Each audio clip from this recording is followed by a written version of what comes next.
François, par la grâce de Dieu, roi de France, à tous ceux qui s'y présentent lettres verront, salut. Comme depuis notre avènement à la couronne, nous avons singulièrement, sur toute autre chose, désiré la restauration des bonnes lettres, qui par long intervalle de temps ont été absentes, ou bien la connaissance de celles-ci, si empêchée et couverte de ténèbres d'ignorance, qu'elles ne se pouvaient avoir ni retrouver pour l'édification, nourriture et contentement des bons et saints esprits, qui par ce moyen sont durant ce temps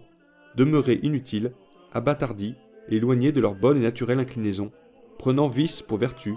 mais grâce à notre Seigneur, nous avons tant fait et si bien et soigneusement travaillé que l'originelle force, lumière et clarté des dites bonnes lettres a été en son entier restituée et réduite en notre dit royaume, lequel se peut aujourd'hui dire sur tous les autres, de quelque règne qu'il ait été, le plus décoré et florissant en toute science et vertueuse discipline,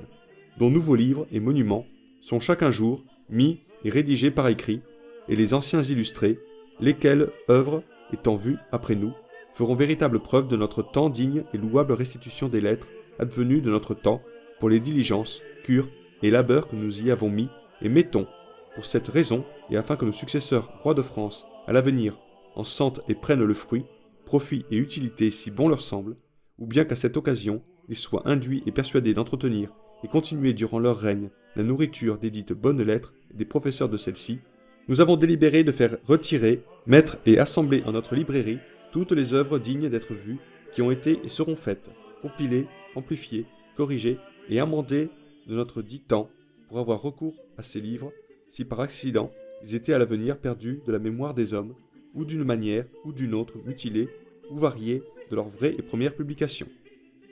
À ces causes et autres bonnes et justes considérations, à ce nous mouvant, avons par ces présentes de notre pleine puissance et autorité royale très expressément défendu à tous les imprimeurs et libraires des villes, universités, lieux et endroits de notre royaume et pays de notre obéissance, que nul d'entre eux ne soit si osé ni hardi de mettre et exposer en vente en notre dit royaume, soit en public, ni en secret, ni envoyé ailleurs, pour se faire aucun livre nouvellement imprimé par-deçà, soit en langue latine, grecque, hébraïque, chaldéenne, italienne, espagnole, française, allemande ou autre, soit de anciens ou de modernes auteurs, de nouveau imprimés en quelque caractère que ce soit, illustrés d'annotations, corrections ou autre chose profitable à voir, en grand ou petit volume, que d'abord il n'est donné au dédit livre, volume ou cahier, de quelque science ou profession qu'il soit, est-ce main de notre amé et féal conseiller et aumônier ordinaire, l'abbé de Récluse, maître Melin de Saint-Gelais,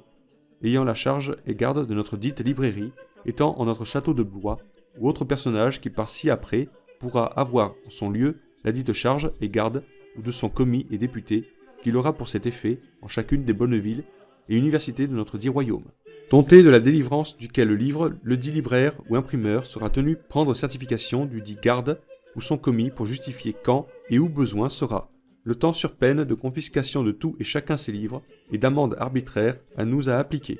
Semblablement voulant ordonner, il nous plaît que nul des dits libraires ou imprimeurs de notre royaume ou d'ailleurs puisse par ci-après vendre aucun livre imprimé hors de notre royaume de quelque qualité, quantité ou discipline qu'il soit.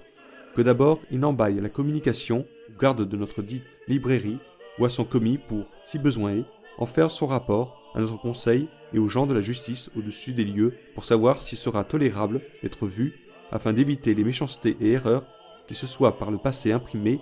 et ce pays étranger et apportés par-deçà, et si les dits livres sont trouvés dignes d'être mis en notre librairie et publiés par notre dit royaume, les dits vendeurs, dits ceux, seront tenus de prendre certification de notre garde et de son commis, et, si bon lui semble, on achètera pour nous au prix des autres. Si donnons en mandement aux prévôts de Paris, sénéchaux de Lyon, Toulouse, Guyenne et Poitou, baillis de Rouen, Orléans, Berry, et à tous nos justiciers et officiers qu'il appartiendra que nos présentes défenses, ordonnances et vouloirs ils fassent entretenir, garder et observer, lire et publier, à son de trompe, écrit public, par tous les lieux et endroits de leur pouvoir. Accoutumés à faire cri et publication, en punissant les transgresseurs, par les peines devant dites et autrement, ainsi qu'ils verront être à faire selon l'exigence des cas, car tel est notre plaisir, nonobstant quelconque ordonnance, restriction, mandement ou défense à ce contraire. Et pour ce que de ces présentes l'on pourra avoir à besogner en plusieurs et divers lieux, nous voulons qu'aux copies de celles-ci faite sous sceau royal, foi soit ajoutée comme au présent original, auquel en témoin de ce nous avons fait mettre notre sceau. Donné à Montpellier, le 28e jour de décembre, l'an de grâce 1537, de notre règne le 23e.